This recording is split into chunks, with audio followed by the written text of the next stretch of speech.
Hello friends, आप देख रहे हैं class 10th NCERT math complete course.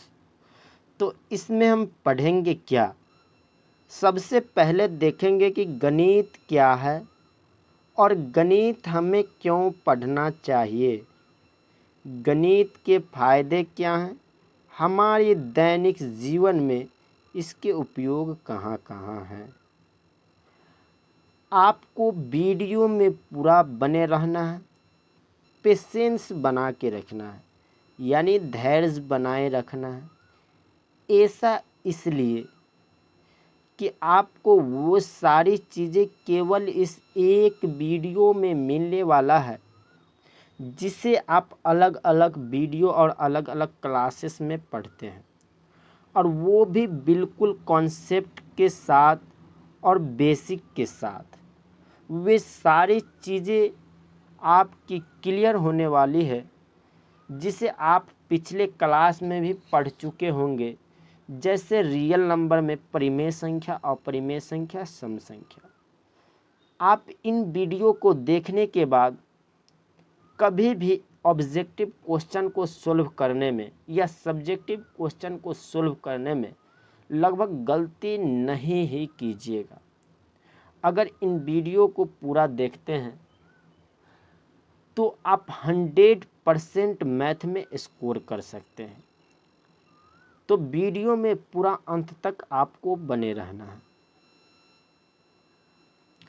हमारा टारगेट है 95+ स्कोर इन मैथमेटिक्स। अगर आप इन वीडियो को पूरा देखते हैं तो 100% गारंटी है कि 95+ स्कोर आप इजीली मैथ में कर सकते हैं, और आपको मैथ से बहुत ज़्यादा रुचि होने वाली है और मैथ में आप में बहुत ज़्यादा बदलाव आने वाला है, और मैथ में आप एक अलग लेवल पे ही पहुंचने वाले हैं इन वीडियो को देखने के बाद। सो आप जब इन वीडियो को देखिएगा तो आपको पता चल जाएगा। अगर आपको वीडियो अच्छा नहीं लगा या समझ में नहीं आता तो आप वीडियो को डिसलाइक कर दीजिए, हमें इनके लिए कोई दिक्कत नहीं है। लेकिन अगर आपको वीडियो पसंद आया तो नीचे कमेंट कीजिए, हमारा उत्साह बढ़ाइए, और मेरे चैनल को भी ज्वाइन कीजिए और ज़्यादा से ज़्यादा दोस्तों में भी इसे भेजिए ताकि सभी बच्चे इनका फ़ायदा उठा सके। चलिए, तो मैं बता दूं कि ये किन किन विद्यार्थियों के लिए अति महत्वपूर्ण है। बिहार बोर्ड के लिए सबसे ज़्यादा, यूपी बोर्ड वाले भी ले सकते हैं, एमपी बोर्ड वाले, झारखंड बोर्ड वाले, या अदर बोर्ड वाले भी ले सकते हैं, या कोई भी विद्यार्थी जो मैथ सीखना चाहता है उसके लिए भी लगभग उपयोगी है।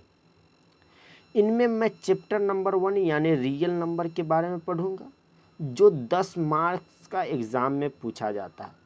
तो केवल इस एक वीडियो से आप 10 मार्क कंफर्म करने वाले हैं। तो वीडियो में अंत तक फिर से मैं बोल रहा हूँ कि बने रहना है।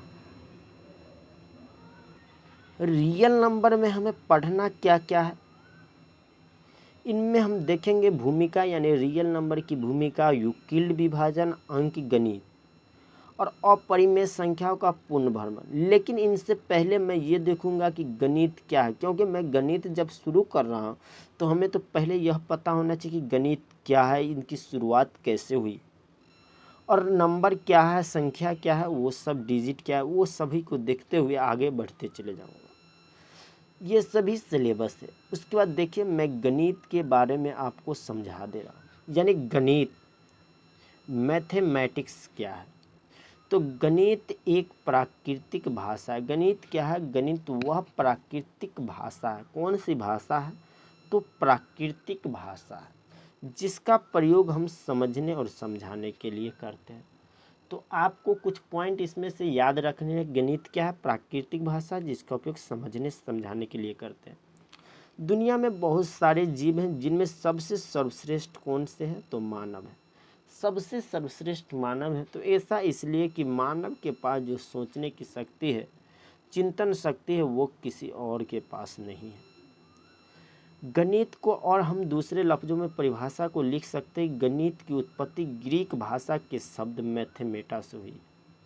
ग्रीक भाषा के शब्द मैथमेटा से हुई है, जिसका अर्थ होता है कि संख्या जिसकी गणना की जा सके। यानी गणित की उत्पत्ति कहाँ से हुई है, तो ग्रीक भाषा के शब्द मैथमेटा से हुई है, जिसका अर्थ होता है संख्या जिसकी गणना की जा सके। गणित के कुछ महत्वपूर्ण बात हैं जिसे आपको याद रखने की ज़रूरत नहीं है, बस आपको देख लेना है कि विज्ञान गणित की शाखा है। विज्ञान क्या है, गणित की शाखा है। अगर आप याद रखना चाहें तो ये सेकेंड पॉइंट याद रख सकते हैं कि आधुनिक गणित के जनक आर्किमिडीज है। मैं उन बातों को ही केवल याद रखने को कहूँगा जो आपके लिए उपयोगी है या जो आपके एग्ज़ाम के लिए भी उपयोगी है बस। लेकिन आपको मालूम सभी चीज़ होना चाहिए, लेकिन याद अगर रखना है तो जो आपके एग्ज़ाम, यानी आधुनिक गणित के जनक कौन है, तो आर्किमिडीज है। कौन है, आर्किमिडीज है।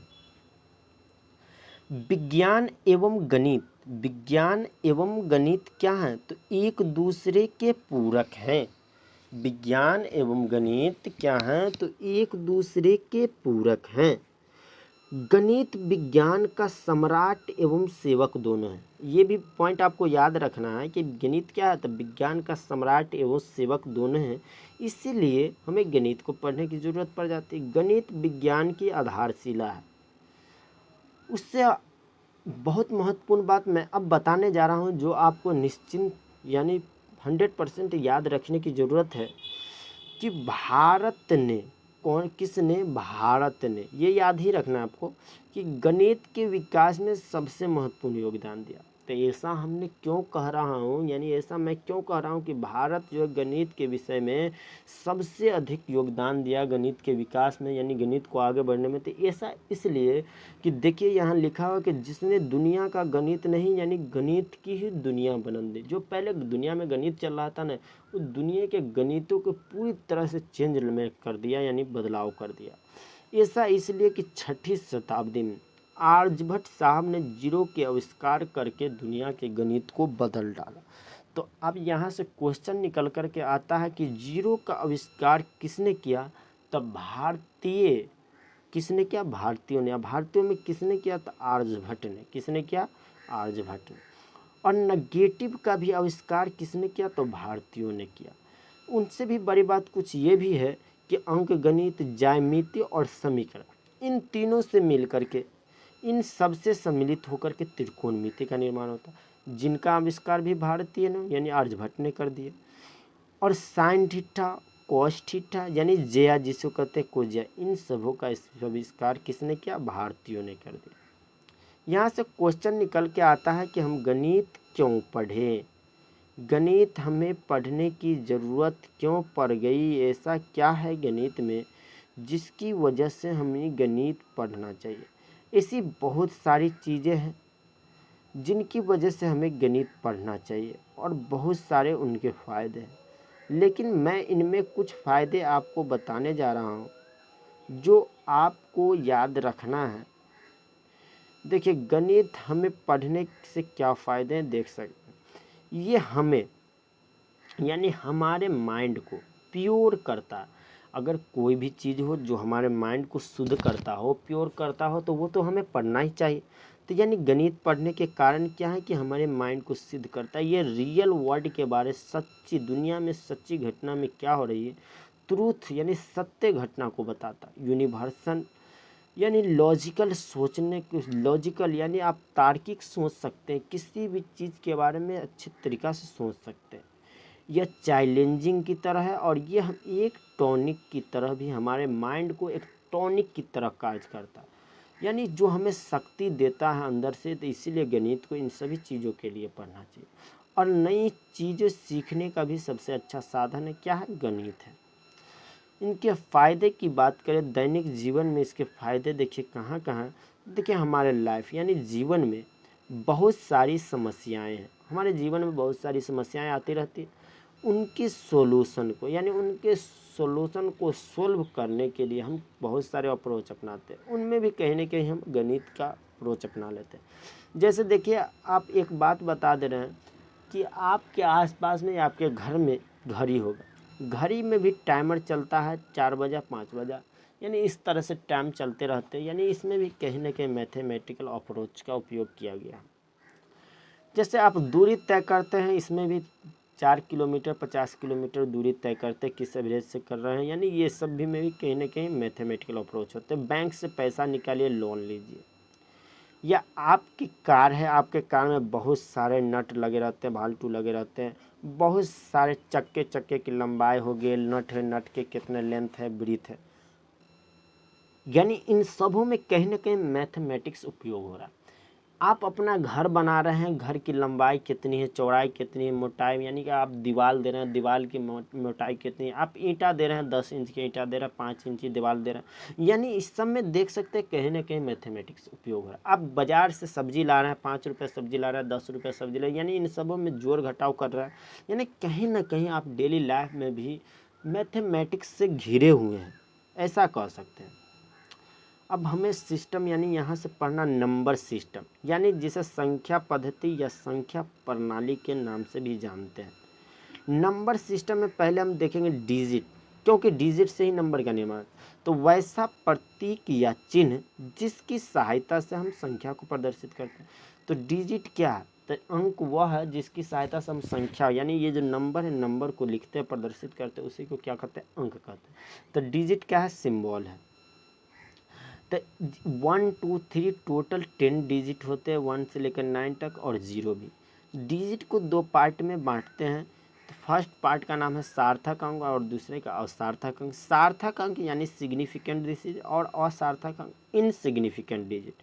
सार्थक अंक के अंतर्गत 1 से लेकर के 9 तक आता है और असार्थक अंक के अंतर्गत केवल 0 आते हैं, ये याद रखना है आपको। इनके बाद नंबर दिखना, यानी नंबर क्या होता है, तो हम क्या बताएं कि अंकों के यानी सबसे पहले क्या, डिजिट। तो डिजिट क्या, एक प्रतीक है जिससे हम संख्या लिखते हैं। तो संख्या कैसे लिखेंगे, बहुत सारे नंबर को मिला के एक संख्या बना देंगे, जैसे 2 को 4 को 10 को नंबर। तो देखिए अंकों के विभिन्न प्रकार का मेल, यानी बहुत सारे नंबरों का मेल, बहुत सारे अंकों का मेल क्या होगा, संख्या कहलाएगा। तो अंकों के विभिन्न प्रकार के मेल को संख्या कहते हैं। तो देखिए विभिन्न प्रकार का मेल, यहाँ देखिए 5 4 2 गो डिजिट का मेल है, 2 3 4 3 डिजिट का मेल है, 1 2 2 डिजिट और 1 2 3 4 3 4 डिजिट का मेल है कि नहीं। तो 4 डिजिट यानी बहुत सारे अंकों के मेल, अंकों के विभिन्न प्रकार, 2 हो सकता है, 3 हो सकता है, 4 हो सकता है, इस तरह से मिल करके नंबर का निर्माण होता है। नंबर क्या, it is the different combination of digit है, यानी कि अंकों का विभिन्न प्रकार का मेल है। नंबर सिस्टम को a plus minus I B के फॉर्म में भी लिखते हैं, यानी a को रियल नंबर और i को इमेजिनरी नंबर कहते हैं। रियल नंबर को हिंदी में वास्तविक संख्याएं और इमेजिनरी नंबर को काल्पनिक संख्या। इनमें हमें केवल वास्तविक संख्याओं के बारे में पढ़ना है। रियल नंबर को 0 से लेकर के माइनस इन्फिनिटिव तक और प्लस इन्फिनिटिव तक लेते हैं, जैसे देखिए -1 -2 -3, और इधर देखिए पॉजिटिव में +1 +2 +3 dot dot infinity. Real number को 2 पार्ट में डिवाइड करते हैं, फर्स्ट पार्ट यानी डेसिमल नंबर और सेकेंड यानी इंटीजर नंबर। डेसिमल नंबर को भी 2 पार्ट में डिवाइड करते हैं, फर्स्ट पार्ट को कहते हैं डेसिमल में फर्स्ट पार्ट का नाम दिया जाता है क्या, टर्मिनेटिंग डेसिमल, और सेकेंड को नॉन टर्मिनेटिंग डेसिमल। इंटीजर को भी 2 पार्ट में डिवाइड करते हैं, 3 पार्ट में डिवाइड किया जाता है, 0 इंटीजर, उसके बाद पॉजिटिव इंटीजर और नेगेटिव इंटीजर। उसी तरह यहाँ से इंटीजर से निकल कर आता है पॉजिटिव इंटीजर से प्राकृत संख्या, पूर्ण संख्या, सम संख्या, विषम संख्या। इसी तरह से हमारा खेला आगे चलता जाएगा। डेसिमल नंबर, डेसिमल का 2 भागों में बांटते हैं, टर्मिनेटिंग और नॉन टर्मिनेटिंग। टर्मिनेटिंग डेसिमल यानी वैसा डेसिमल जिस एक से अधिक फिक्स अंक के बाद जा कर के पूरी तरह से विभाज्य हो जाए, कट जाए, उससे शांत संख्या कहते हैं, यानी शांत दशमलव कहते हैं। जैसे देखिए 4.32, यह 2 अंकों के बाद जाकर पूरी तरह से कटिए, यानी यह क्या, शांत दशमलव है, यानी टर्मिनेटिंग डेसिमल। देखिए 4/5 भाग दीजिए 0.8, एक अंक के बाद पूरी तरह से कट गया। यानी वैसा दशमलव प्रसार जो किसी न किसी फिक्स अंक के बाद जा कर के पूरी तरह से कट जाए। हो सकता है 5 अंक के बाद जा कर के कटे, 10 अंक के बाद जाकर कटे, लेकिन जाने के बाद पूरी तरह से कटना चाहिए। वो होता है क्या, डेसिमल यानी शांत संख्या। जैसे 4.326942, यहाँ देखिए यहाँ जाकर के पूरी तरह से कट गया, तो ये भी एक शांत संख्या। तो देखिए यहाँ से एक पॉइंट निकल के हमें आएगा, ये जो जितनी शांत संख्या आपको याद रखना, सभी शांत संख्या यानी जितनी भी शांत संख्या होगी एक परिमेय संख्या होगी, जो आगे हम पढ़ेंगे। और नेक्स्ट है अशांत संख्या। क्या है अशांत? तो अशांत का मतलब जो संख्या रिपीट होने लगे, और एक ऐसी संख्या यानी कि ऑल रिपीटिंग। जैसे देखिए 4 वो तो कटने वाली थी, ये कटेगा नहीं लेकिन रिपीट होने लगेगा। जैसे 4.333 यहाँ देख सकते हैं, ये कटेगा कभी नहीं, आप भाग देते जाइए रिपीट होते जाएगा लेकिन कटेगा नहीं। तो ये रिपीट होने लगे, तो जो भी संख्या रिपीट होने लगे वो अशांत हो गया। अशांत भी 2 पार्ट में बांटते हैं, यानी कि एक होता है रिपीट वाला, एक होता है नॉन रिपीट वाला। यानी रिपीटिंग अशांत में क्या है, रिपीटिंग नॉन टर्मिनेटिंग डेसिमल और नॉन रिपीटिंग डेसिमल। तो रिपीटिंग डेसिमल क्या है, तो रिपीटिंग मतलब जैसे मान लीजिए जिसे रेकरिंग देते हैं ना, जैसे 4.3 रिपीट हो या 3 पर रेकरिंग, तो सभी रेकरिंग वाली संख्या क्या है, अशांत संख्या। और जितने पे भी रेकरिंग है सभी अशांत। जैसे रेकरिंग है, रेकरिंग वाले को हम कहते हैं क्या, अशांत आवर्ती दशमलव। और सभी अशांत आवर्ती दशमलव एक परिमेय संख्या होती है। देखिए यहाँ पर समझिए आप कि अशांत संख्या यानी अशांत क्या, जो रिपीट हो रहे हैं, और जो न भी, अशांत को 2 भाग में बांटते हैं, यानी कि क्या, रिपीटिंग डेसिमल और एक नॉन रिपीटिंग। यानी अशांत को कितने भाग में बांटते हैं, 2 भाग में, एक रिपीटिंग एंड नॉन रिपीटिंग। का मतलब जैसे देखिए 4.3333 रिपीट हो गया, 5.696969 हो सकता है 200 लाइन है, जैसे 1.235 1.235 यानी 235 4 अंक, कितनों अंक रिपीट हो सकता है, 5 अंक 10 अंक में रिपीट होना चाहिए। जो भी रिपीट होने लगे ये क्या हो गया, अशांत। एक तो अशांत ये हो गया कि रिपीट वाला, एक होता है क्या, बिना रिपीट वाला, ऐसा कि आप भाग देते जाइए कभी रिपीट ना हो और नहीं कटे। एक तो रिपीट हो ना, तो उधर रिपीट होगा लेकिन कटेगा नहीं। एक तो क्या होगा कि न रिपीट होगा नहीं कटेगा, नहीं रिपीट होगा नहीं कटेगा, तो वैसी संख्या को भी कहते हैं अशांत। लेकिन बस इन दोनों में बात यह है कि जो रिपीट हो और अशांत, रिपीट हुआ तो अशांत है, लेकिन रिपीट हो उससे हम नाम देते हैं कि अशांत आवर्ती दशमलव। जैसे 4.33 जिस पे भी रेकरिंग हो आवर्ती हो गया, तो 4.333 रिपीट हो रहा है, यानी ये क्या है, अशांत है, आवर्ती दशमलव। जबकि देखिए 5.69213 ये नहीं रिपीट हो, तो ये अशांत है लेकिन अनावर्ती है। और अशांत में आवर्ती दशमलव परिमेय होता है। अशांत में याद रखना है, ये याद ही रखना है कि अशांत में आवर्ती दशमलव परिमेय संख्या है, जो हम आगे भी बताएंगे। अशांत में आवर्ती दशमलव परिमेय संख्या है, जबकि सभी अशांत अनावर्ती दशमलव, सभी अशांत अनावर्ती दशमलव एक अपरिमेय संख्या है। अशांत अनावर्ती एक परिमेय संख्या, अपरिमेय संख्या, और अशांत आवर्ती दशमलव एक परिमेय संख्या। ये याद रखना है, जो आपको कुछ एग्जाम्पल के तहत समझ में आएगा। पहले देखते हैं शांत और अशांत। देखिए शांत और अशांत को पहचानने का जो कुछ नियम है, जो आपको याद ही रखना। देखिए ये यहाँ लिखा है, याद रखें। P अपॉन यानी P अपॉन Q की जगह देखिए 2 आना चाहिए, 5 आना चाहिए, या 2 या 5 साथ में आना चाहिए। इसके अलावा कुछ भी आया आप उसे डायरेक्ट उसे अशांत लिखेंगे। 2 आए तो शांत लिखेंगे, 5 आए तो शांत लिखेंगे, 2 या 5 आए तो शांत लिखेंगे। इसके अलावा कुछ भी आ जाए, यानी इसके अलावा छोड़ करके, यानी इसके साथ में कुछ भी आ जाए, केवल यही आना चाहिए, इनके छोड़ करके कुछ आना ही नहीं चाहिए। अगर कुछ भी आ गया इनको छोड़ करके तो वो अशांत होगा। जैसे देखिए एग्जाम्पल से समझ सकते हो। एग्जाम्पल 4 बट्टा कितना है, 25 है। 4 बट्टा कितना, 25। 4 और 25 को लिख सकते हैं 5 का पावर 2। कितना लिख सकते हैं, 5 का पावर 2। अब देखिए 5 के रूप का ये आ गया कि नहीं, तो 5 के रूप का आ गया, यानी ये क्या है, शांत है। क्लियर। नेक्स्ट आप देखिए 5/72 है। देखिए 72 को लिख सकते हैं 9 गुने 8, और 9 को लिख सकते हैं 3 का पावर 2, और गुने तो गुने। देखिए 8 को लिख सकते हैं 2 का पावर 3। अब देखिए यहाँ हमें क्या था कि केवल 2 5 का आना चाहिए, लेकिन 2 5 आया, 5 तो आया ही नहीं, लेकिन ये 3 आ गया। तो हम बोले थे 2 5 के अलावा कुछ भी नहीं आना चाहिए, लेकिन ये 3 आ गया, इसीलिए ये क्या हो गया, अशांत हो गया। क्लियर। नेक्स्ट देखिए 6/20 यानी 3/10। 3/10 को लिख सकते हैं 5 × 2, ठीक है। और ये देखिए 5 और 2 के रूप का फिर से आ गया, यानी 5 और 2 के रूप का आ गया, ये क्या हो गया, शांत हो गया। 5 और 2 के आ गया तो शांत हो गया। अब हम समझेंगे रेशनल नंबर जो एग्जाम पॉइंट ऑफ व्यू से बहुत यूजफुल है। रेशनल नंबर यानी जिसे P/Q के रूप में लिखा जा सके, और जहाँ Q का मान हमेशा 0 कभी नहीं होना चाहिए। आपको याद रखना है, अगर Q 0 ही हो गया तो ये तो परिमेय संख्या हुआ नहीं, P/Q के रूप में तो हो नहीं पाएगा। तो इसीलिए Q का मान कभी भी 0 नहीं आना चाहिए। तो इस याद रखना है कि अशांत परिमेय संख्या क्या, वैसी संख्या जिसे P/Q के रूप में लिखा जा सके और जहाँ Q का मान 0 नहीं होना चाहिए, और जिसका एचसीएफ क्या होगा, P और Q का एचसीएफ निकालिए हमेशा 1 होगा। देखिए उनसे भी ज़्यादा ज़रूरी है इस शांत और अशांत में, देखिए यहाँ लिखा है, याद रखें, ये जो आप पॉइंट देख रहे हैं ये सबसे ज़्यादा ज़रूरी है जो आपको याद रखना है शांत और अशांत के लिए। देखिए हम लाइन खींच रहे हैं, ये याद रखना। अगर ये आप याद रख लिए तो आप शांत अशांत में नहीं, अगर आप ये याद रख लिए तो परिमेय संख्या को पहचानने में आप अपने लाइफ में लगभग कभी नहीं गलती करने वाले।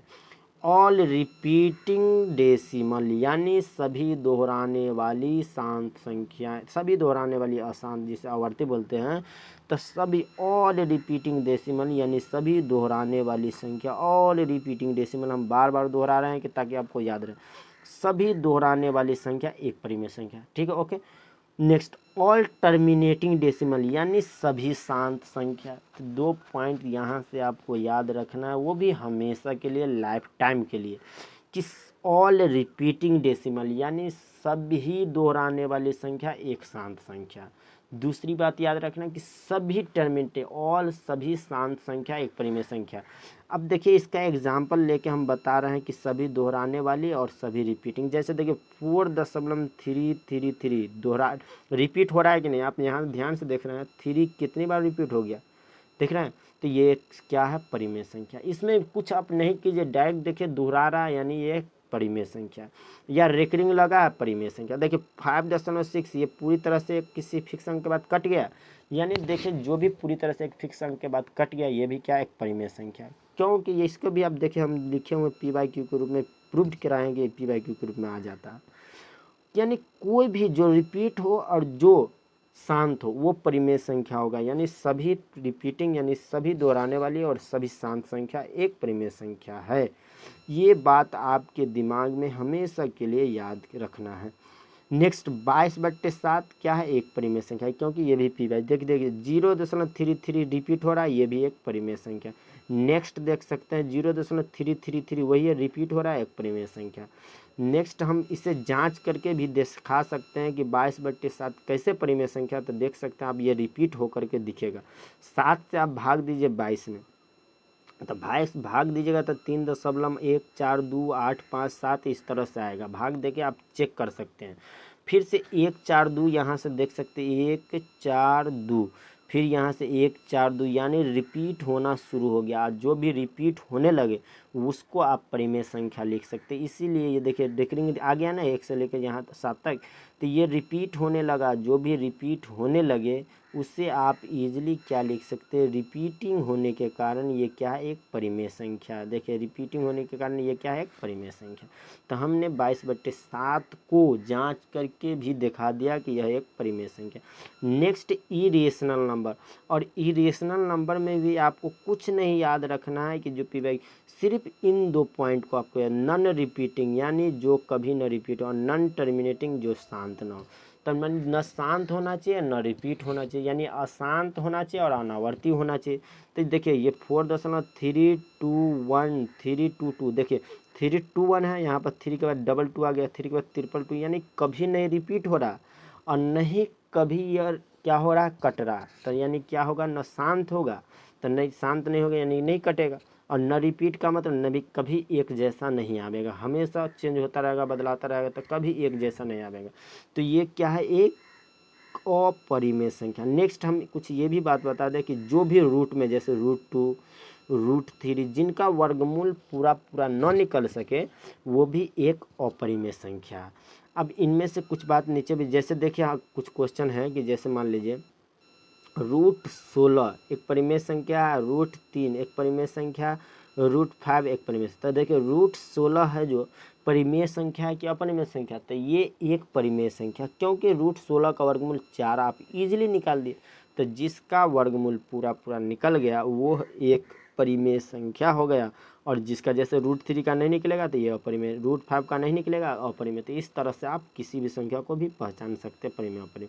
और इस पर भी बहुत क्वेश्चन, आप ये देखिए सबसे ज़्यादा अगर क्वेश्चन पूछा जाता है तो देखिए VBI लिखा गया ये कि पाई क्या है, तो पाई एक अपरिमेय संख्या। क्या है? पाई एक परिमेय संख्या। याद रखना कि पाई क्या है, एक अपरिमेय संख्या, और पाई का मान 22/7 एक परिमेय संख्या। मैं उन बातों को ही केवल ले रहा हूँ जो एग्जाम पॉइंट ऑफ व्यू से VBI है, यानी कि इम्पोर्टेंट है। नेक्स्ट, इंटीजर यानी पूर्णांक संख्या। पूर्णांक संख्या को 3 भागों में बांटा गया, यानी पॉजिटिव, सबसे पहले शून्य एक पूर्णांक है यानी 0 पूर्णांक, उसके बाद धनात्मक पूर्णांक यानी पॉजिटिव पूर्णांक, उसके बाद ऋणात्मक पूर्णांक यानी नेगेटिव पूर्णांक। तो देखिए 3 भाग आप देख सकते हैं। धनात्मक पूर्णांक, तो इसको इस तरह से परिभाषित किया जाता है कि शून्य, तो शून्य धनात्मक और ऋणात्मक, शून्य धनात्मक और ऋणात्मक, शून्य धनात्मक और ऋणात्मक संख्या के परिवार को क्या कहते हैं? पूर्णांक संख्या कहते हैं। इसको इस तरह से एग्जाम्पल देखिए, शून्य शून्य धनात्मक धनात्मक और ऋणात्मक दोनों को मिला करके क्या बनता है? पूर्णांक संख्या बनता है। अब इस तरह से देखिए क्या है? Natural number. अब नेचुरल नंबर कहाँ से निकल के आएगा? पूर्णांक संख्या से। देखिए यहाँ से देख सकते हैं, यहाँ से 1 से शुरू होता है नेचुरल नंबर। तो देखिए ऑल पॉजिटिव इंटीजर, यानी ऑल पॉजिटिव सभी धनात्मक पूर्णांक क्या है? परिमेय संख्या, प्राकृत संख्या, सॉरी। तो सभी धनात्मक पूर्णांक संख्या एक प्राकृत संख्या कहलाती है। जैसे देखिए सभी धनात्मक पूर्णांक क्या है? 1 2 3 से शुरू होती है। यहाँ सभी धनात्मक पूर्णांक को ले लीजिए, 1 2 3 4 5 6, क्या है? एक परिमेय संख्या, एक प्राकृत संख्या, सॉरी। सभी धनात्मक पूर्णांक क्या है? एक प्राकृत संख्या है। क्लियर? देखिए प्राकृत संख्या की बात करें तो यह 1 से शुरू होता है, और अंत की बात हो तो प्राकृत संख्या का अंत तो 1 से होता है। तो प्राकृत संख्या की शुरुआत कहाँ से होती है? तो 1 से, और अंत कहाँ से होता है? अनंत। तो प्राकृत संख्या की शुरुआत कहाँ से हुई? 1 से। अनंत कहाँ पे हुआ? अंत कहाँ पे होता है? तो अनंत। तो इसका अंत कहाँ होगा पता नहीं, लेकिन प्राकृत संख्या का प्रथम अक्षर, प्रथम अंक 1 है, और अंतिम अंक का पता नहीं, अनंत है। तो प्राकृत संख्या का प्रथम अंक 1 और अंतिम अंक का पता नहीं। नेक्स्ट, होल नंबर यानी पूर्ण संख्या। तो प्राकृत संख्या में केवल 0 मिला दे, केवल क्या मिला दे? शून्य। 0 मिलाने पर पूर्ण संख्या। देखिए प्राकृत संख्या 1 से शुरू होता था, उससे पहले केवल 0 मिला दिए, क्या बन गया? पूर्ण संख्या। तो प्राकृत संख्या और पूर्ण संख्या के रिलेशन में कुछ बात आपको याद रखना है। देखिए हम बता रहे हैं कि देखिए सभी प्राकृत संख्या, यहाँ देख सकते हैं, देखिए प्राकृत संख्या होता है 1 2 3, आपको देखिए हम कुछ पॉइंट आपको याद रखना है, सॉरी। देखिए इस तरह से प्राकृत संख्या क्या होता है? 1 2 3 4 5 6, ये प्राकृत संख्या हो गया, और पूर्ण संख्या 0 1 2 3 4 5। तो देखिए सभी प्राकृत संख्या यानी 1 से शुरू होता सभी प्राकृत संख्या, तो जितना यानी यहाँ से इसमें भी देखिए 1 से अगर ले लें केवल 1 से, तो सभी प्राकृत संख्या एक पूर्ण संख्या देख सकते हैं। देखिए जितना 1 2 3 4 5, तो 1 2 3 4 5 है कि नहीं? ठीक है, तो सभी प्राकृत संख्या एक पूर्ण संख्या है, तो है। ये पॉइंट आपको याद ही रखना है कि सभी प्राकृत संख्या एक पूर्ण संख्या है। इसमें कंफ्यूज कहाँ होता है? आप देखिए नेक्स्ट कि सभी पूर्ण संख्या, अब नीचे से देखिए ये नीचे पूर्ण संख्या, तो सभी पूर्ण संख्या, देखिए सभी का मतलब 0 भी आ जाएगा ना सभी में, तो सभी पूर्ण संख्या एक प्राकृत संख्या है। तो इसका क्वेश्चन निकल आंसर होता है कि नहीं। क्यों? क्योंकि देखिए सभी पूर्ण संख्या का मतलब 0 1 2 3, तो 0 कहाँ है प्राकृत संख्या में? तो सभी पूर्ण संख्या एक प्राकृत संख्या नहीं है, क्योंकि प्राकृत संख्या में 0 नहीं आता, जबकि पूर्ण संख्या में 0 आता। अगर 0 छोड़ करके सभी पूर्ण संख्या एक प्राकृत संख्या है, हाँ यस है, 0 छोड़ करके सभी प्राकृत संख्या है, सभी पूर्ण संख्या एक प्राकृत संख्या, लेकिन इस तरह से क्वेश्चन नहीं पूछा जाता है। क्वेश्चन में आता है केवल कि क्या सभी प्राकृत संख्या एक पूर्ण संख्या है? तो यस सभी प्राकृत संख्या एक पूर्ण संख्या है, या नहीं तो रहता क्या? सभी पूर्ण संख्या एक प्राकृत संख्या है, हाँ तो यस, नहीं सभी पूर्ण संख्या एक प्राकृत संख्या नहीं। देख सकते हैं कि सभी पूर्ण संख्या जो है एक प्राकृत संख्या नहीं, क्योंकि पूर्ण संख्या में 0 है, लेकिन प्राकृत संख्या में 0 नहीं है। क्लियर हो गया होगा? और नहीं क्लियर हो गया अगर हुआ है तो वीडियो को रिपीट कीजिए, बार बार देखिए, ऑटोमेटिक समझ में आ जाएगा। अब यहाँ से निकल के आएगा क्या? सम संख्या यानी इवेन नंबर, वैसी संख्या जो 2 से पूरा पूरा विभाज्य हो उसे सम संख्या कहते हैं। यानी जो 2 से पूरा पूरा विभाज्य हो उसे हम क्या कहेंगे, तो सम संख्या कहेंगे। यानी जैसे देखिए 2, 4, 6, 8, 10, 12, 20, 200, 500, देखिए इनमें 2 से लगाइए पूरी पूरी विभाज्य होगा। सम संख्या का व्यापक रूप क्या होता है, 2m। अब ये पहचानना कैसे कि जिस संख्या के लास्ट में 0 आवे, 2 आवे, 4 आवे, 6 आवे, 8 आए, 10, 8 के बाद 0 तो ले लिए, तो यानी इनमें से कोई भी संख्या, किसी भी संख्या, जैसे 5000 लिखा हुआ या 1548, लेकिन लास्ट में इनमें से याद रखना कि कोई भी आवे तो आपको याद रखना है कि वह एक सम संख्या है। सम संख्या, तो सम संख्या कैसे याद रखेंगे कि उनके अंतिम में 0 होगा या 2 होगा या 4 होगा या 6 होगा या 8 होगा। ठीक है, ओके। नेक्स्ट देखिए विषम संख्या, वैसी संख्या जो 2 से पूरा पूरा विभाज्य न हो उसे विषम संख्या कहते हैं। जैसे देख सकते 1 है, 3 है, 5 है, 7 है। ये भी क्लियर हो गया होगा व्यापक रूप 2m-1। आपको याद रखना भाज्य संख्या। भाज्य संख्या ये भी कभी कभी एग्जाम में पूछा जाता है कि भाज्य संख्या का एग्जाम्पल दे, भाज्य संख्या क्या होता है भाज्य, इसलिए ये सब भी पता होना चाहिए। ये तो हम 7वीं 8वीं से ही पढ़ते आ रहे हैं, लेकिन फिर भी कन्फ्यूजन हुआ होगा। यह है तो अभी भी इसमें क्लियर 100% हो गया होगा। नहीं हुआ है तो वीडियो को रिपीट कीजिए, हो ही जाएगा। देखिए भाज्य संख्या यानी वैसी संख्या जो एक और अपने छोड़कर किसी दूसरे संख्या से भाग लगे, यानी एक से भी लगेगा और किसी दूसरे संख्या से, यानी अपने से छोड़कर किसी अन्य संख्या से भाग लगना चाहिए, उसे भाज्य संख्या कहते हैं। जैसे देखिए वैसी संख्या जो एक और अपने छोड़कर किसी दूसरे संख्या से विभाज्य हो, गलत लिखा न, सॉरी, विभाज्य हो उससे भाज्य संख्या, यानी एक से भी लगना चाहिए किसी, मतलब जो संख्या उससे भी, और अन्य संख्या जैसे 4 में देखिए कि एक और अपने, यानी कि 1 है और 4 है, यानी एक तो खुद हो गया, यानी 4 तो खुद हो गया, एक इसके अलावा किसी अन्य संख्या से लग रहा था, हाँ देखिए इसके अलावा 2 से भी लग रहा है, तो इसलिए ये भाज्य संख्या। जैसे 6 का एग्जाम्पल हम लेते हैं, जैसे देखिए 6 में देखिए 1 से भी लगेगा और 6, एक और अपने हो गया, इसके अलावा देखिए कौन कौन से लग रहा है, 2 से भी लग रहा है, इसके अलावा 3 से भी लग रहा है, यानी एक और अपने छोड़कर किसी अन्य संख्या से जिस में भी भाग लगे वो भाज्य संख्या। तो देखिए अन्य 2 से भी लग गया, 3 से भी लग गया, इस तरह से आप भाज्य संख्या को निकाल सकते हैं। अभाज्य संख्या यानी वैसी संख्या जिसे रूट संख्या भी कहते हैं या प्राइम नंबर, जो एक और अपने छोड़कर किसी दूसरे संख्या से भाग लगेगा ही नहीं, यानी नहीं लगे, वैसी संख्या जो एक और अपने छोड़कर किसी दूसरे संख्या से भाग न लगे उसे अभाज्य संख्या कहते हैं। जैसे देखिए मान लीजिए हम यहाँ 2 ले लिए, तो 2 एक अभाज्य संख्या, कहने क्यों, क्योंकि इसमें 1 से लगेगा, या अपने खुद है 2 तो 2 से लगेगा, इसके अलावा आप किसी और संख्या से भाग इसमें नहीं लगा सकते। जैसे 3 है, 3 में देखिए 1 से लगेगा या 3 से लगेगा। जैसे 5 है, 5 में 1 से लगेगा या 5 से, यानी ये सब क्या है, अभाज्य संख्या। नेक्स्ट हमें दिखना क्या, सह अभाज्य संख्या। सह अभाज्य संख्या का मतलब यानी वैसी संख्या जिसका कोई भी उभयनिष्ठ गुणनखंड न हो। उभयनिष्ठ का मतलब जैसे 5 है और 21 है, यानी इन दोनों में कुछ भी कॉमन न हो, यानी दोनों में कुछ कॉमन ही न हो, 2 4 इस तरह से जो कॉमन हो जाता है कॉमन न हो, तो वैसी संख्या जिसका कोई भी विनिष्ठ गुणनखंड न हो उसे को प्राइम नंबर यानी सह अभाज्य संख्या, या दूसरे तरह से इस तरह परिभाषित कर सकते हैं, वैसी संख्या जिसका एचसीएफ हमेशा 1 हो। जैसे 5 और 21 है, इसका एचसीएफ निकालिए, हमेशा 1 आएगा।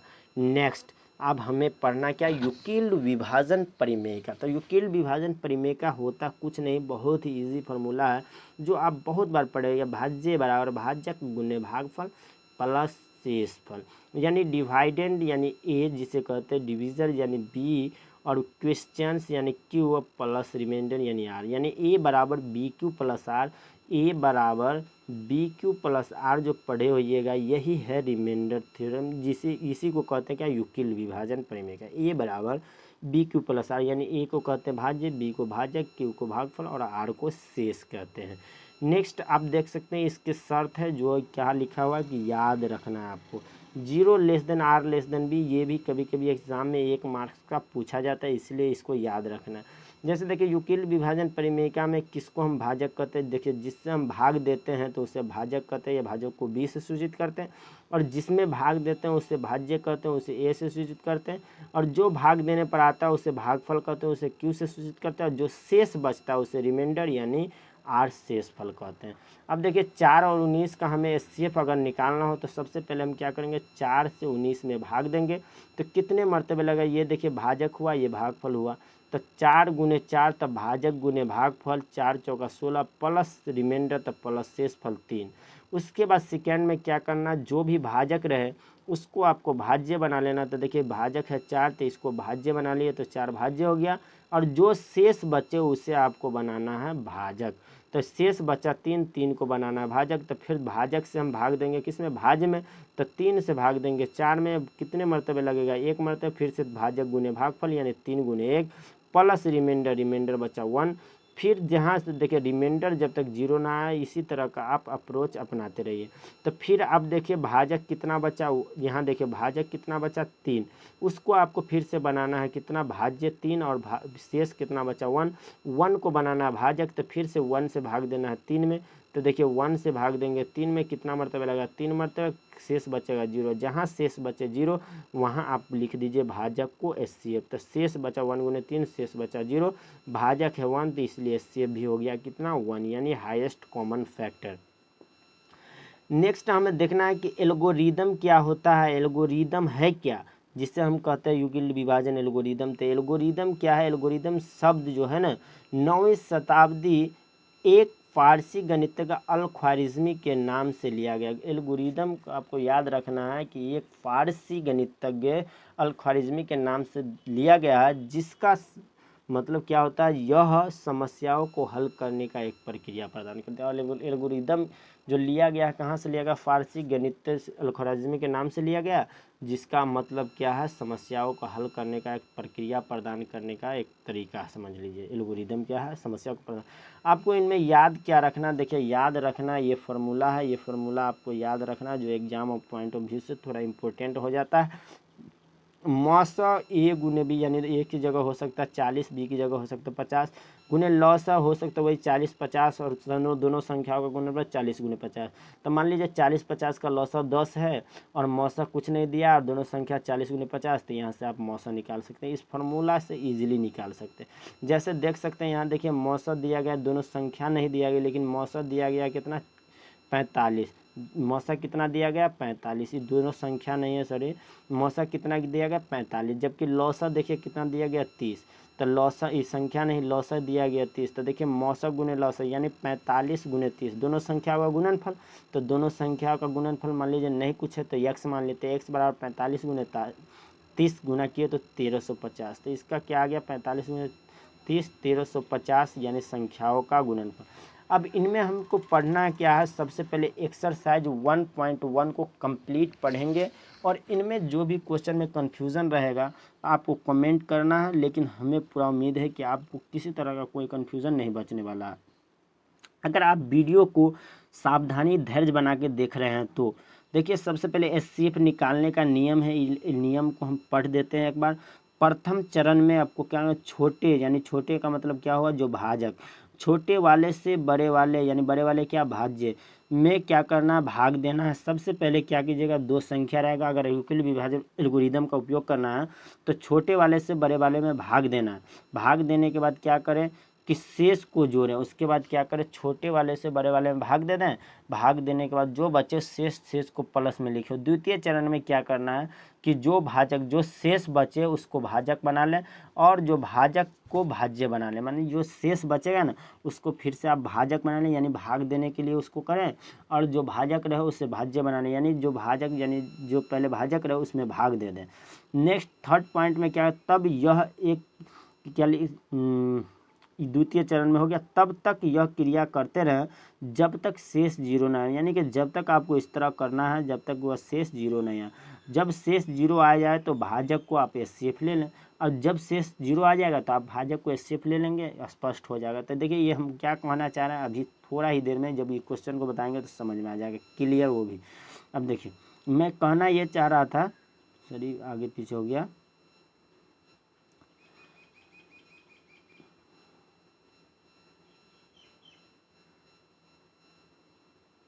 देख सकते हैं आप, यहाँ दिया गया है 135 और 225। तो 135 और 225 का हमें क्या करना है, HCF निकालना है, वो भी यूक्लिड विभाजन से। तो सबसे पहले देखिए बड़े वाले को बनाना है भाज्य, यानी कि जिसमें भाग देते हैं उसे कहते हैं भाज्य, और छोटे वाले को बनाना भाजक। तो 135 से भाग दे दीजिए किसमें, 225 में, कितने मरतबे लगेगा, 1 मरतबे। तो क्या होता है, भाजक गुने भागफल, यानी 135 गुने 1। तो देखिए 135 गुने 1 प्लस शेष, तो प्लस बचा शेष 90, तो प्लस 90। द्वितीय चरण में लिखा गया था कि आपको क्या करना, भाजक को बनाना है भाज्य। तो भाजक देखिए कितना 135, यहाँ से भी देख सकते हैं भाजक कितना 135, उसको बना लेना है भाज्य। तो बना लिया भाज्य, और जो शेष बचे उसको बनाना है भाजक। तो शेष बचा 90, अब 90 से भाग देंगे किसमें, 135, 90 भागा 135, कितना बचेगा शेष, 90 गुने 1 1 मरतबे, तो 90 गुने 1, अब प्लस शेष कितना बचा 45। फिर उसके बाद शेष अगर जीरो नहीं है तो फिर से वही अप्रोच अपनाना है, यानी ये जो भाजक बना लीजिए भाज्य, तो 90 बराबर, उसके बाद इस 45 से भाग देना है किसमें, 90 में, यानी जो शेष बचे उससे भाग देना 90 में। तो 45 दूनी 90, कितने मरतबे लगा, 2 मरतबे। शेष बचेगा क्या, जीरो। शेष क्या बचा, जीरो। और जहाँ शेष जीरो बचे वहाँ के आपको भाजक को क्या ले लेना है, HCF। तो HCF 135 और 225 का कितना आ गया, तो 45। 135 और 225 का HCF कितना आया, तब 45, यानी 45 आ गया। नेक्स्ट आप देख सकते हैं कितना है, 38 196 और 38 220 का हमें HCF निकालना। देखिए तो 38 220 की जगह हम लिख सकते हैं 196 गुने 195, यानी 196 में अगर 195 से हम डिवाइड कर रहे हैं तो शेष जीरो आ रहा है। अगर शेष जीरो जहाँ पे भी आ जाए तो HCF आप वहीं पे भाजक को ले लिए। तो HCF कितना है, 196, यानी भाजक 196, तो इसका मतलब HCF कितना हो जाएगा, 196। सेम उसी तरह आपको करना क्या, देखिए 867 और 255 का HCF निकालना है, 252 और 1540 का निकालना है, 455 और 42 का निकालना।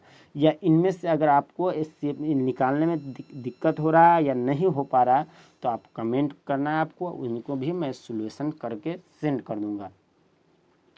और आप मेरा टेलीग्राम ग्रुप भी ज्वाइन कर सकते हैं, नीचे डिस्क्रिप्शन बॉक्स में उसका लिंक आपको मिल जाएगा, और वहां से आप ज्वाइन करके वहां आप इन सभी चीज़ों का PDF भी ले सकते हैं।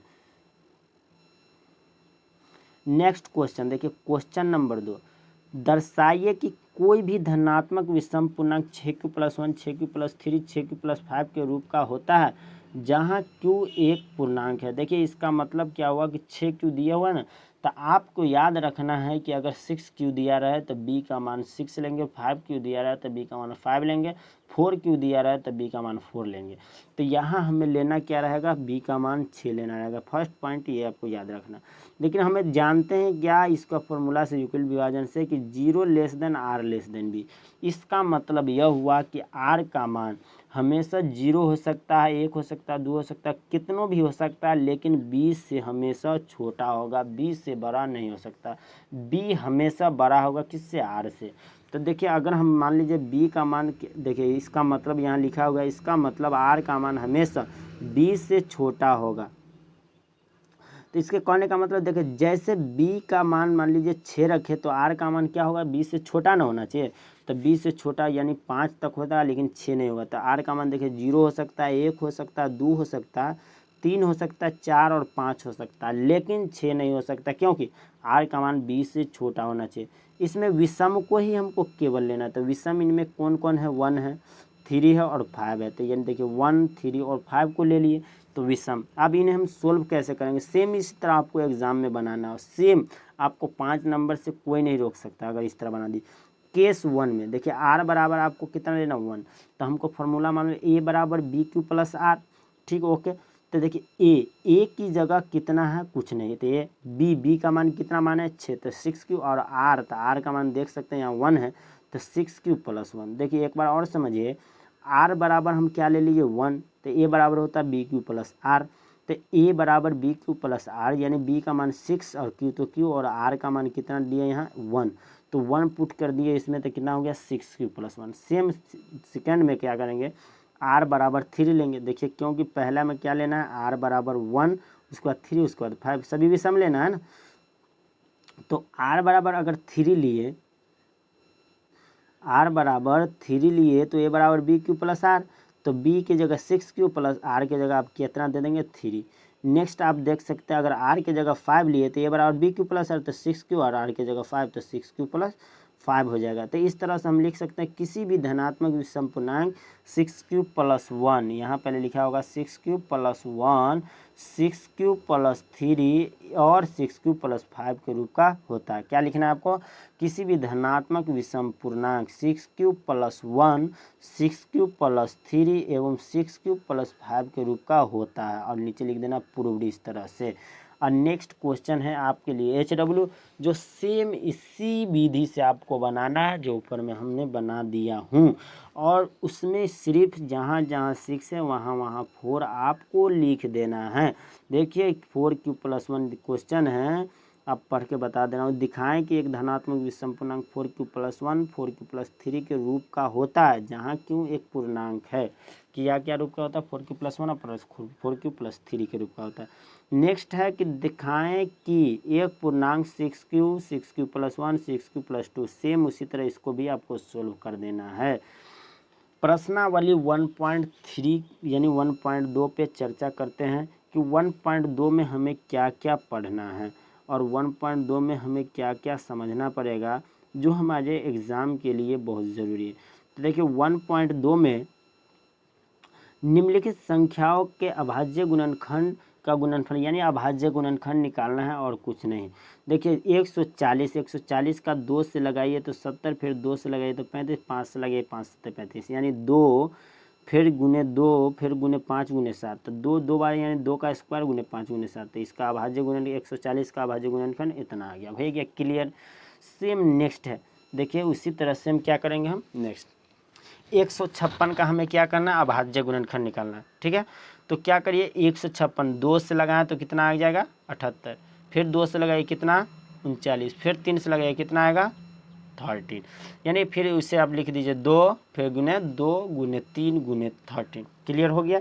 तो देखिए 156 का अभाज्य गुणनखंड 2 2 बार यानी 2 का स्क्वायर गुने 3 गुने 3 13, इस तरह से 156 का अभाज्य गुणनखंड निकाल लें। फिर उसी तरह 3825 का अभाज्य गुणनखंड निकालना है, तो 3825 के अभाज्य गुणनखंड के लिए देख सकते हैं 3 से लगाइए 1275, फिर 3 से लगाइए 425, फिर 5 से लगाइए 17, फिर 5 से लगाइए कितना 5 से लगाइए 85, फिर 5 से लगाइए 17, तो इसे लिख सकते 3 गुने 3 5 गुने 5 गुने 17, यानी 3 2 बार है तो 3 का स्क्वायर गुने 5 का स्क्वायर गुने 17। इस तरह लिखने के बाद आप इसे अभाज्य गुणनखंड 3825 का इक्वल टू इस तरह लिख दीजिएगा, ये भी कंप्लीट हो गया। HW में आप अगर अभाज्य गुणनखंड निकाल के देख सकते हैं 5005 का 7429 का और 124 का, और उसका आंसर भी नीचे कमेंट कर सकते हैं। नीचे देखिए नेक्स्ट क्वेश्चन है कि पूर्णांकों के HCF और LCM निकालें तथा इसकी जांच कीजिए कि दो संख्याओं का गुणनफल HCM गुने LCM है, यानी ये भी जांचना है कि दोनों संख्या गुणनफल लॉसा गुने मौसा जो बोलते हैं बराबर संख्या का गुणनफल है कि नहीं। तो देखिए ये भी कितने इजीली से हम इसे सोल्व करें। 26 का अभाज्य गुणनखंड 2 गुने 13 होगा, 91 का 7 गुने 13 यानी 13 7 91, और HCF उसे लेते हैं जो दोनों में कॉमन है, तो दोनों में देखिए 13 कॉमन है, यहाँ देख सकते हैं, तो HCF कितना हो गया 13। और LCM की बात करें तो LCM जो दोनों में कॉमन हो उससे भी ले, जो नहीं है तो पहले ये 2 ले लीजिए तो 2 आ गया, ये 13 दोनों में कॉमन है तो फिर ये 13 बचा क्या, ये 7 सभी को गुना कीजिए तो LCM कितना आ गया 182। उसके बाद हमें कह रहा है क्या, लॉसा गुने मौसा, यानी देखिए मौसा 26 और 91 का गुने लॉसा किसका 26 और 91 का, दोनों संख्या क्या है 26 और 91। उसके बाद देखिए 26 और 91 की जगह हम लिख सकते 13 लॉसा है, मौसत 13 है और लौसा 182 है, 26 गुने 91 तो 26 गुने 91। उससे देखिए इस तरह लिख सकते 13 और 91 को तो हम लिख सकते हैं 91 गुने 2, क्योंकि 182 तो आ ही जाएगा ना 26 गुने 91। फिर देखिए इस 91 की जगह देखिए 13 गुने 2, तो 13 दूनी 26 गुने 91 और 26 गुने 91, तो क्या आ गया दोनों तरफ क्या आ गया इक्वल आ गया। तो लौसा गुने मौसा इक्वल टू संख्याओं का गुणनफल, यानी दोनों तरफ इक्वल आ गया, यानी इसे भी प्रूव्ड कर दिया। नेक्स्ट क्वेश्चन आप देख सकते हैं 510 और 92, इसका भी लौसा और मौसा निकालना है। तो 510 का सबसे पहले देखिए 2 से इस तरह से लगा सकते हैं 255, फिर 3 से 85, फिर 5 से 17। अब यहाँ लिख लीजिए 2 3 5 17, फिर 92 का 46 आएगा, फिर 92 का 23 आएगा, फिर इस तरह लिख दी। तो 2 गुने फिर कॉमन यानी HCF निकालना है, तो जो दोनों में कॉमन तो दोनों में 2 कॉमन है, HCF 2 हो गया। LCM की बात करें तो एलसीएम में जो दोनों में कॉमन है उन्हें भी ले, तो 2 कॉमन था 2 ले लिए। उसके बाद बचा देखिए ध्यान से देख सकते हैं आप, उसके बचा देखिए 3, तो 3 को भी हम ले लिए। बचा 5 तो 5 को भी ले लिए। बचा 17 तो 17 को भी ले लिए। बचा 2 तो फिर 2 को बचा 23 तो 23। सभी को गुना करने के बाद इसका एलसीएम कितना आ गया 23,460। नेक्स्ट हमें यह भी जांचना था कि मौसा गुने लौसा इक्वल टू संख्याओं का गुणनफल। तो मौसा इसका कितना हमें आया 2 और लौसा कितना आया था 23,460। संख्या पहली संख्या 510 और दूसरी 92, दोनों को गुना कीजिए 46,920 46,920। फिर से प्रूव्ड हो गया कि लौसा गुने मौसा इक्वल टू संख्याओं का गुणनफल। अब सेम आपको इन क्वेश्चन को सोल्व करना 6 और 20 का और 336 और 54 का। और देखिए किस तरह से आप सोल्व कर रहे हैं, इसका एचसीएफ और एलसीएम कितना निकालना है नीचे कमेंट भी कीजिए। और वीडियो कैसा लग रहा है, अगर अच्छा लग रहा है तो लाइक करते जाइए, दोस्तों में शेयर करते जाइए, दबा के शेयर इसको मारते जाइए ताकि मेरा उत्साह बना रहे, मैं इसी तरह का वीडियो लगातार लाता रहूं और मैं इससे भी अच्छा करने की कोशिश करूं। 3 अभाज्य गुणनखंड विधि द्वारा एचसीएफ और एलसीएम निकालना। देखिए सबसे पहले 12, 15 और 21, इसका अभाज्य गुणनखंड 2 गुने 2 गुने 3 हो जाएगा, 2 दूनी 4 तिया 12। 15 का हो जाएगा 3 पंचे 15 और 21 का हो जाएगा 3 सत्ते 21। ओके, अब इन दोनों में देखिए मौसा के लिए क्या करना पड़ेगा, जो इन तीनों में कॉमन है, तो इन तीनों में 3 कॉमन है तो मौसा कितना हो गया 3। लौसा की बात करें तो लौसा देखिए जो इन तीनों में कॉमन है उन्हें भी ले, जो नहीं कॉमन है उन्हें भी हमें लेना पड़ेगा। तो देखिए लौसा की बात करें तो लौसा हम इस तरह से इसे लिख सकते हैं। सबसे पहले यहाँ देख सकते हैं आप कि ये 2 कॉमन है, क्या है ये 2 नहीं कॉमन है, यानी 2 बचा है तो पहले 2 ले लीजिए, फिर ये 2 बचा है तो फिर ये 2 ले लीजिए, फिर ये 3 कॉमन है तो ये 3 ले लीजिए, ये 5 बच गया ये 5 ले लीजिए, ये 7 बच गया ये 7 ले लीजिए। इन सभी को गुना करने के बाद मल्टीप्लाई के बाद इसका एलसीएम कितना आ जाएगा 420। सेम इसी तरह आप सेकेंड को निकाल सकते हैं, यानी ईजिली है, बहुत ही ईजी। ये देख सकते हैं कितना ईजी है कि सभी को क्या करिए, इसका अभाज्य गुणनखंड निकाल लीजिए। मौसा के लिए जो तीनों में कॉमन है उसे ले लीजिए, लौसा के लिए जो 2 बच, देखिए कॉमन को पहले छोड़िए, लौसा में क्या करेंगे जो बच जाएगा उससे पहले 2 बचा है, ये 2 बचा है, फिर ये तीनों कॉमन है तो 3 ले लिए, फिर ये 5 बच गया, ये 7 बच गया, जो बच गया उसे भी ले ले लौसा में। मौसा में केवल कॉमन को ही ले। उसके बाद देखिए 17 गुने 23 गुने 29, तो 17 का हमको क्या निकालना है एलसीएम और एचसीएफ। तो एचसीएफ यानी देखिए तीनों में 1 कॉमन, तो एचसीएफ तो 1 आ जाएगा। एलसीएम देखिए 17 गुने 23 गुने 29, बचा तो यही है ना, तीनों को गुना करने के बाद 11 33 9 इसका आ जाएगा। देखिए एचडब्ल्यू में आपको बनाना क्या है, इसी के सेम क्वेश्चन है और सेम इसी अप्रोच से आपको बनाना है, घर पे बैठ करके कुछ करना भी है। देखिए 622 और 120, 540 805 990। उसके बाद नेक्स्ट क्वेश्चन है 8 और 20।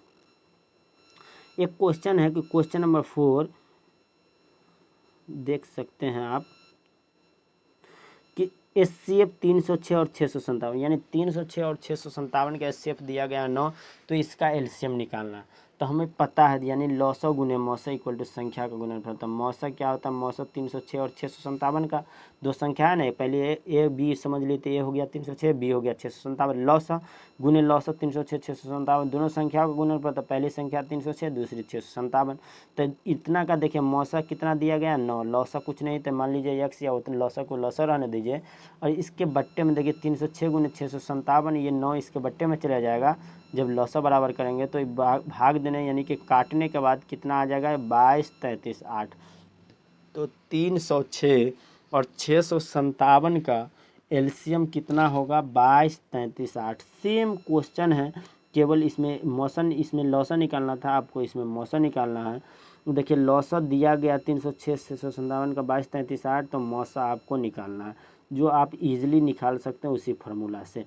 देखिए व्याख्या करना है, किस व्याख्या कीजिए 7 गुने 11 गुने 13 प्लस 13 क्या है, यह एक भाज्य संख्या है कि नहीं। तो देखिए 7 गुने 11 गुने 13 इस तरह से सोल्व करना है। दोनों में 13 कॉमन है तो 13 को कॉमन ले लीजिए, 7 गुने 11 प्लस 1 बचा। अब नीचे देख सकते हैं इसे क्या करना है, 11 गुने 7 करेंगे तो 77 प्लस 1 है 13 गुने 78। भाज्य संख्या होने के लिए हमें यह शर्त है कि एक और अपने छोड़कर किसी अन्य संख्या से भाग लगना चाहिए। तो जैसे 13 की ही बात करें तो 13 में देखिए 2 से भी लग जाएगा, 78 से भी लग सकता है, 1 से भी लग सकता है, यानी देखिए 1 से भी लग रहा है, 78 से भी, 2 से भी लग रहा है, यानी एक और अपने छोड़कर किसी अन्य संख्या से भाग लग रहा है, इसलिए यह एक क्या है भाज्य संख्या। नेक्स्ट क्या, तो इसी तरह लिख सकते हैं यह एक भाज्य संख्या क्योंकि यह एक और अपने छोड़कर अन्य से भाग लग, प्रूव कर दीजिए। अब देखिए ये चैप्टर है VVI चैप्टर है प्रश्नावली 1.3 और ये क्वेश्चन भी बहुत इंपॉर्टेंट है। लिखा हुआ है सिद्ध कीजिए कि √5 एक अपरिमेय संख्या है। तो हम इसके विपरीत मान लेंगे। विपरीत इसलिए मानते हैं कि देख सकते हैं, मान लीजिए आपके पास एक कलम है और एक पेंसिल है। आप मान लेते हैं कि कलम को मान लिए कि यह एक पेंसिल है और जो काम कलम से होता था वो आप मान लीजिए कलम को पेंसिल मान लीजिए। अब जो काम पेंसिल से होता था कलम से नहीं हो पा रहा, यानी कलम से लिखते थे ज़्यादा साफ साफ लिखा रहा, लेकिन पेंसिल से तो साफ साफ उतना नहीं लिखाता। तो पेंसिल से वो काम नहीं हो पा, जो काम पेंसिल से होता था कलम से नहीं हो पा रहा, यानी इसका मतलब हम जो माने वो गलत मान लिए, यानी ये वो हो ही नहीं सकता। तो इसे अगर नहीं हो सकता, इसका मतलब वो जो माने हैं वो गलत माने हैं। वो जो है यानी परिमेय रहेगा या अपरिमेय रहेगा वही होगा। उसी तरह देखिए मान लेंगे कि जैसे देखिए √5 एक परिमेय संख्या है और परिमेय संख्या के लिए जो शर्त है वो शर्त को फ्लो कर दिया तो वो तो परिमेय संख्या रहेगा ही। लेकिन परिमेय संख्या का जो शर्त है वो शर्त को नहीं फ्लो करेगा, इसका मतलब हम समझ जाएंगे अच्छा ये परिमेय संख्या नहीं, ये अपरिमेय संख्या है। जैसे नेक्स्ट, तो इसे हम मान सकते हैं सबसे पहले जो भी संख्या रहा इसके विपरीत मान लीजिए √5 रहा √3 जो भी, तो इसके विपरीत क्या मान लेंगे अपरिमेय बोल रहा है तो इसके विपरीत क्या माने कि √5 एक परिमेय संख्या। परिमेय का मतलब क्या, जो p/q के रूप में लिखा जा सके, यानी जिसका p और q क्या हो, सहअभाज्य हो। क्या हो, सहअभाज्य, यानी जिसका HCF 1 हो। तो देखिए √5 यहाँ पे बट्टे में नहीं कुछ 1 है, इसको कंजुगेट गुना कीजिए इसको और इसको, तो √5 गुने q √5 p गुने 1 p हो जाएगा। और दोनों तरफ आप क्या कीजिए, इसमें वर्ग कर दीजिए। तो इसका भी वर्ग कर देना है और इसका भी क्या करना, वर्ग कर देना है। तो इसका भी वर्ग और इसका भी वर्ग करने के बाद देखिए क्या आ जाएगा, √5 का जैसे इस तरह इसका x² y², तो इसको कीजिएगा √5 से स्क्वायर से क्या होगा, √5 क्या होगा, रूट हट जाएगा स्क्वायर से, देख केवल बचेगा 5 और q का स्क्वायर क्या हो जाएगा, q², और ये है p²। तो यानी p² बराबर क्या आ जाएगा, 5q²। तो यहाँ लिख सकते हैं p² बराबर क्या हो गया, 5q²। इसका मतलब ये है कि 5q² में आप ये भी लिख सकते हैं, देखिए ध्यान से, जैसे मान लीजिए आपके पास 5 गुने 2 है यानी 10 है, 5 गुने 3 यानी 15, 5 गुने 4 यानी 20 है।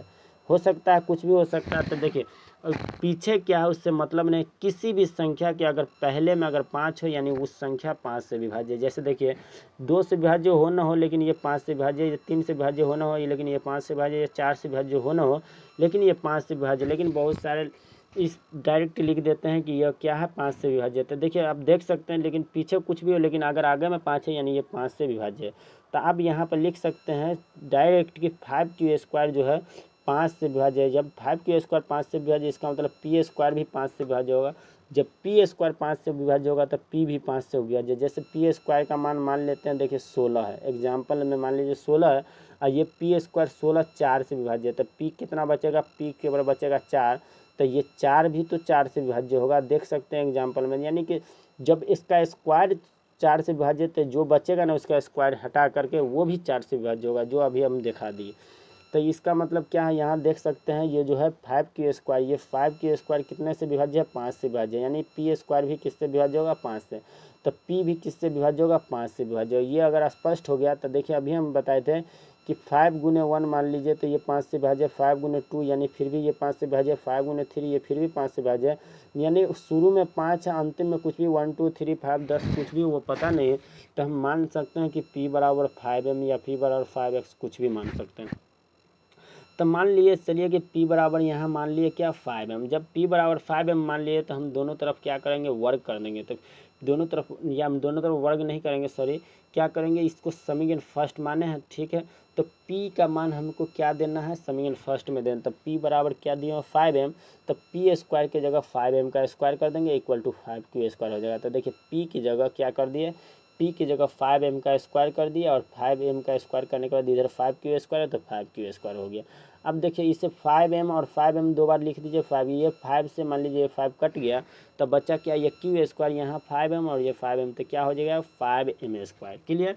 उसके बाद देखिए जब यहाँ वहाँ क्या आया था, p² बराबर क्या आया था, 5q², तभी ये क्या लिखते थे कि ये जो है p 5q² 5 से विभाज्य। इसी तरह यहाँ भी लिख सकते हैं हम क्या, 5m² 5 से विभाज्य, सेम बात है ना। तो यहाँ भी लिख देंगे हम क्या, 5m² 5 से विभाज्य, यानी कि 5m², ये q² भी 5 से विभाज्य। जब q² 5 से विभाज्य इसका मतलब q भी क्या होगा, 5 से विभाज्य होगा। सेम उसी तरह इसमें क्या लिख दें, इसीलिए क्या होगा, क्यू भी 5 से विभाज्य होगा। जब आप देखिए इससे स्पष्ट हो सकता है कि समीकरण फर्स्ट और सेकेंड से आप देख सकते हैं कि इसमें परिमेय संख्या का रूल क्या है कि इसका कोई भी उभयनिष्ठ गुणनखंड नहीं आना चाहिए, लेकिन इसमें उभयनिष्ठ गुणनखंड क्या आ गया, 5, क्योंकि पी भी 5 से विभाज्य और क्यू, तो उभयनिष्ठ गुणनखंड 5 आ गया। इसका मतलब यह हो गया कि जो हम माने थे वो गलत माने थे, क्योंकि अगर जो उभयनिष्ठ आ गया इसका मतलब क्या है, गलत आ गया। तो इसीलिए हम यहाँ लिख सकते हैं कि जो हम माने थे पी और क्यू का अभाज्य संख्या क्या है, सभाज्य संख्या कितना आ गया, 5 आ गया, इसीलिए वो क्या हो गया, गलत हो गया। तो इसीलिए क्या पी और क्यू का अभिनिष्ट गुणनखंड इससे 5 आ गया, इसी वजह से क्या आ गया, 5 आ गया। इसी वजह से हमारी मान्यता क्या है, गलत है। हमारी मान्यता क्या है, गलत है। √5 एक परिमेय संख्या नहीं, √5 क्या है, एक अपरिमेय संख्या। बात को समझ गए होंगे। ओके, आपको सेम जो बात ऊपर लिखे हैं आपको √5 की जगह √3 लिखना, √5 की जगह √2 लिखना, √5 की जगह √7 लिखना, और सेम टू सेम इसी तरह बना देना। और इसमें से एक क्वेश्चन 100% 3 मार्क्स का पूछेगा ही पूछेगा एग्जाम में, इतना क्वेश्चन में से जितना ये चैप्टर है। अब देखिए आपको क्या लिखा है, सिद्ध कीजिए कि 3 + 2√5 एक परिमेय संख्या है। इसमें क्या मान लें, इसके विपरीत आपको मान लेना है कि 3 + 2√5 एक परिमेय संख्या r है। r मान सकते हैं या कुछ भी मान लीजिए, x y कुछ भी। तो देखिए 3 इस साइड अगर हम साइड चेंज करें तो 3 - r, ये माइनस में चला -2√5, और माइनस कॉमन लीजिए तो ये r - 3, ये 2√5, ये माइनस से माइनस कैंसिल हो जाएगा, तो ये क्या बचेगा, r - 3 × 2√5। यानी देखिए r क्या है, परिमेय संख्या, परिमेय संख्या की जगह मान लीजिए 1/2 है, और ये -3 दोनों घटाइए तो क्या आ जाएगा, -5/2। देखिए घटाने के बाद क्या होता है, दो परिमेय संख्या का अंतर याद रखना कि हमेशा परिमेय ही होता है। ये तो है, निश्चित है कि दो परिमेय संख्याओं का अंतर हमेशा क्या होता है, परिमेय होता है। लेकिन यहाँ हमको देखने से पता चल रहा है कि ये दो परिमेय संख्या का अंतर अपरिमेय है, यानी ये गलत है। हम जो माने हैं समीकरण फर्स्ट से परिमेय संख्या बराबर अपरिमेय संख्या कभी हो सकता है नहीं, ये तो असंभव है। तो देखिए r - 3 दो परिमेय संख्या का अंतर होने के कारण क्या होता है, परिमेय। लेकिन समीकरण फर्स्ट से हम देख सकते हैं कि परिमेय संख्या बराबर अपरिमेय संख्या। देखिए ये परिमेय है लेकिन ये अपरिमेय, जो क्या है, असंभव है। क्या है, जो असंभव है। इसीलिए हमारी मान्यता क्या हो गया, गलत हो गया। 3 + 2√5 एक परिमेय संख्या नहीं, 3 + 2√5 एक परिमेय संख्या नहीं, 3 + 2√5 एक अपरिमेय संख्या। आज नीचे लिख देना प्रूव्ड। नेक्स्ट क्वेश्चन है कि सिद्ध करें कि 1/√2 एक परिमेय संख्या। तो इसके विपरीत मान लेना, अपरिमेय तो इसके विपरीत मान लेना कि 1/√2 एक परिमेय संख्या r है। तो इसके बट्टे में देखिए 1/√2 r है, जब इसको उल्टाइएगा तो ये क्या आ जाएगा, √2 और 1/r। मान लीजिए कोई संख्या 2 है, 2 जब परिमेय संख्या तो 1/2 भी तो होगा परिमेय संख्या, क्योंकि उल्टाने पर ये पलटता नहीं, परिमेय संख्या परिमेय ही रहेगा। लेकिन ये यहाँ देख सकते हैं, इसको हम जब उलट दिए तो ये 1/r आ गया, ये √2 आ गया, यानी क्या है, ये परिमेय है लेकिन ये अपरिमेय। फिर से ये क्या आ गया, परिमेय संख्या बराबर परिमेय संख्या। तो ये इसको क्या लिख दें, 1/r, एक और r का भागफल होने के कारण ये क्या है, परिमेय संख्या है, जो क्या है। इसलिए समीकरण फर्स्ट है, परिमेय संख्या बराबर परिमेय संख्या क्या है, असंभव है। क्या है, असंभव है।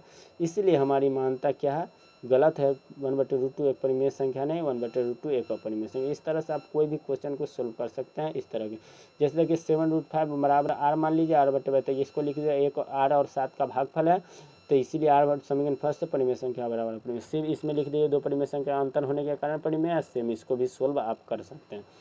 एक्सरसाइज 1.4 जो एक चैप्टर नंबर 1 का लास्ट चैप्टर है। बिना लंबी विभाजन प्रक्रिया किए बताइए कि निम्नलिखित परिमेय संख्या शांत है या अशांत। देखिए बिना लंबा विभाजन प्रक्रिया द्वारा हमें बताना है कि निम्नलिखित में कौन शांत है और कौन अशांत है। बिना लंबा का मतलब हमें इस तरह जांचना पड़ेगा कि p 2 का पावर n 5 का पावर n जो हम पीछे बताए हुए थे। देखिए दशमलव, ये क्या है, दशमलव। दशमलव को दो भाग में बांटे थे, शांत और अशांत। देखिए अशांत दशमलव को भी दो पार्ट में हम बांटते हैं। अशांत एक होता है आवर्ती और अशांत होता है अनावर्ती। अनावर्ती होता है अपरिमेय, आवर्ती होता है परिमेय संख्या, जो हमने पिछले में भी बहुत डिटेल्स में इसे पढ़े थे। अब देखिए इसे अब एक बार और समझना है तो समझ देखिए, शांत जो पूरी तरह से कट रहा है, देखिए 4.3, 4.56 किसी फिक्स अंक के बाद कट जा रहा है। और अशांत आवर्ती है क्या, जो किसी फिक्स अंक के बाद नहीं कट रहा लेकिन रिपीट होते जा रहा था, अशांत है। लेकिन आवर्ती है तो ये परिमेय हो गया।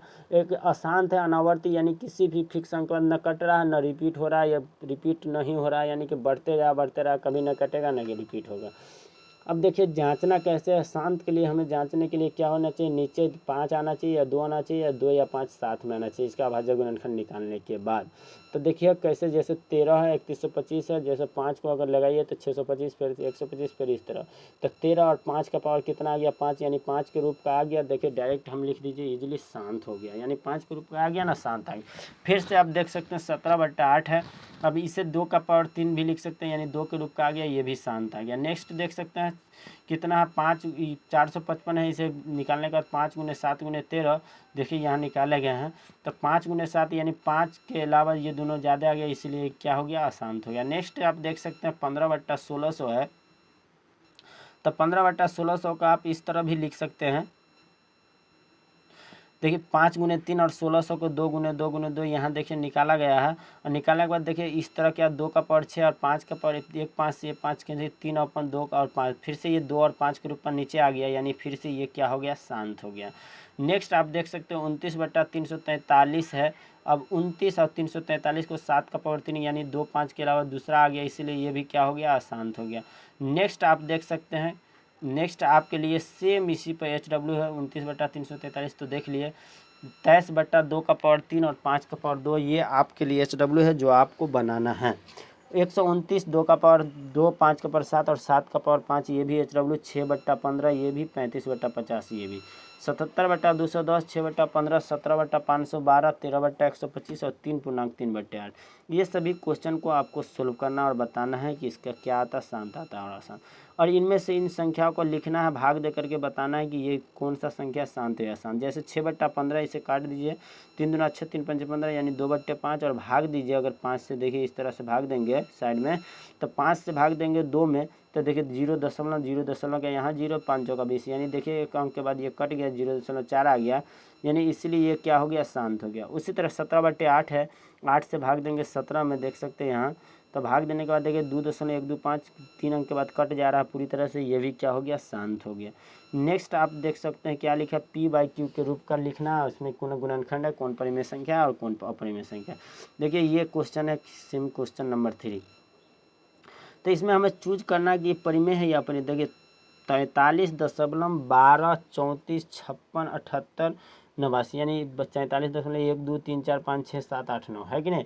तो देखिए 1 2 3 4 कितना लंबा से मतलब नहीं है, देखिए कहीं ना कहीं फिक्स अंक है, और किसी फिक्स अंक पर जा करके ये पूरी तरह से क्या हो रहा है, कट रहा है।